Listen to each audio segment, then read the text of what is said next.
Hey, welcome to this video. In today's video we will talk about one of the most important pillars in email marketing. So in email marketing there's campaigns, there's optimizations and opt-in forms, and then there's flows. Today we'll talk about flows, and flows is all about automation and setting up your kind of workflows or lifetime cycles for your customers.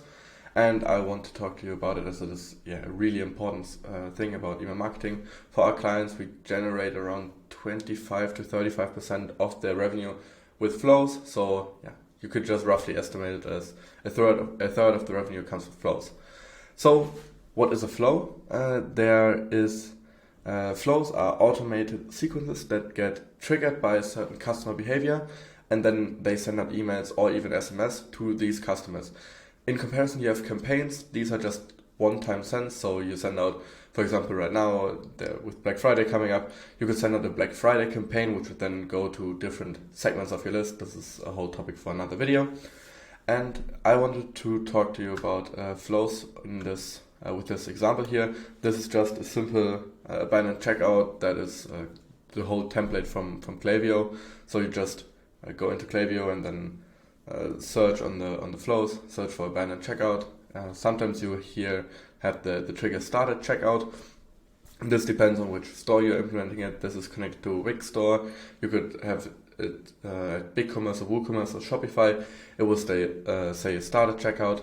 So basically the trigger is what is fired after someone does an action. For example, here it is abandoned checkout. So if someone abandons checkout, this trigger will set the flow in action and activate for him.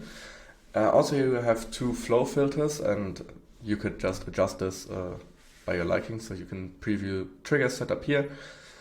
So for example, if you if you have started checkout at the top, and then you kind of want to filter out everyone that then proceeded to actually check out. So that's why you have flow filters. And so here, place order 0 times in starting this flow, and abandon checkout 0 times in starting the flow, so that they only get like the newest abandoned checkout. For a few other reasons, you could also add, for example, has not been in this flow for the last 30 days, especially if you give a discount in these emails. And then this would be really helpful, because otherwise they could just start a checkout, receive the discount, and then do that for every order they have. So that is something that you could do. And then you have different elements in here. Right now, this is the trigger part. Then you have a time block. So you wait 3 hours, just in this example. Personally, I like to shorten this time frame a bit. So it's about 1 or 2 hours. And then you have another email, or then you have the first email, which is just abandoned cart email 1. I will not go into the whole copy here. That is something for a different video. Then you have another 19 hours. This is something that I would actually change. So I would change this to 21 hours. And as you probably have guessed, this 21 hours and these 3 hours add up to 1 day, or to 24 hours, which equals 1 day.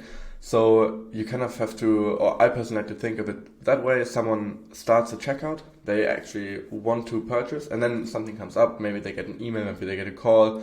So anything comes up. And then you want to wait a few hours and then send them out a reminder. If you just did not wait anything, then everyone would get the first email, even if they proceeded to check out afterwards. And then this first email comes. And then I want to wait 1 day for the second email to come after they initially started checkout, because they started the checkout because they actually were at the right time. So for example, they were not at work, or they were not driving or so. So that is kind of like the most accurate guess you could say to actually send out this email. Another thing that you could do is send it out to at a specific time. So for example, you could say, okay, wait 21 hours, and then wait until it is, for example, 5 p.m. so that they probably are off work. That is something that you could also do here. Then very important with flows, because you only have to set them up once, which is great, but you still need to A/B test. And with A/B testing, I mean testing variation 1 versus variation 2, and for everything. So for example, here you can create an A/B test. I'll just move my camera over here. I hope it will load now. Yeah. So for example, here in this first email 1 test, and then you have the first email, which is this. So you have a subject line, you have no preview text.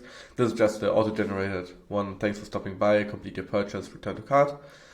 And then for example, you could do something like this, say don't miss out. And then about the A/B test settings, I would like to just automatically choose distribution. This just weighs in how many percentages of your customers get which email. And then the winner selection is automatic. This can be configured as well, but this is the best, I think.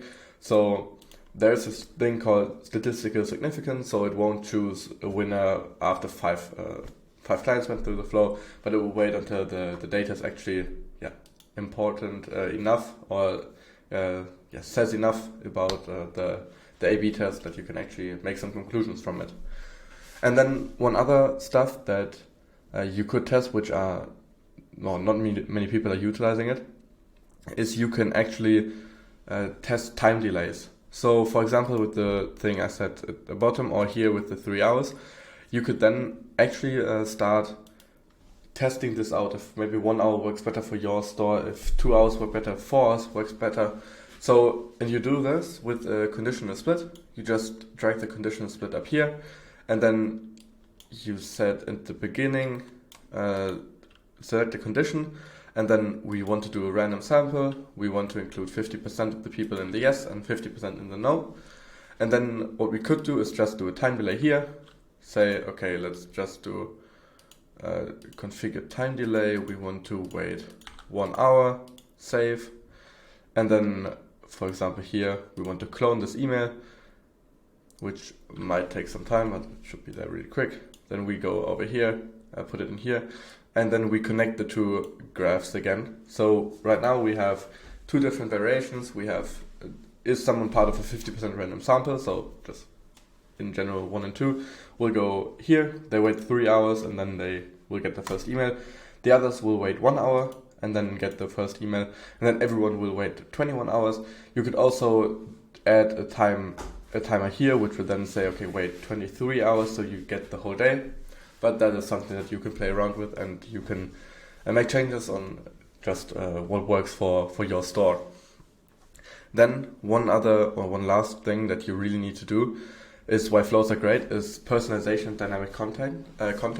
So because every customer is getting his own specific flow, so there is complete customization or possibility for customization. One really great example is this abandoned checkout. I think I can actually go into this one here. So the first one is of course first name and everything like that. And the other part is dynamic content blocks. So this is exactly what I was talking about. So with a dynamic content block, you can actually display the things that they had in their cart when they started to checkout. So this is just information that gets passed from your store to Klaviyo, and you can then, of course, add them into here, add them into other flows, and this just really shows that this is personalized for them. So for example, if I went to a protein shop and bought some protein powder, I want that protein powder to be in the email that they are sending out to me when I forgot to check out, or when I forgot to actually finish the checkout, and I would not want any other pre-workout stuff or so on. So this really makes it personal, and this reminds them, okay, this is the product. You could even add something which is a bit more complicated, but you could do categories. For example, you could do protein powders, and then you would have a quick description of them or how to use, which should then kind of be catered more towards them. So this was what I had to say for today's video. I hope you enjoyed it. I hope these were some actionable tips you can use.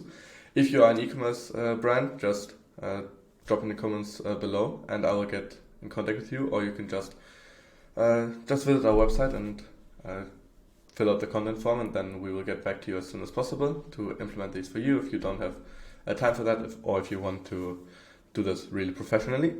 Else, I wish you a wonderful day, and I hope everything goes great for you.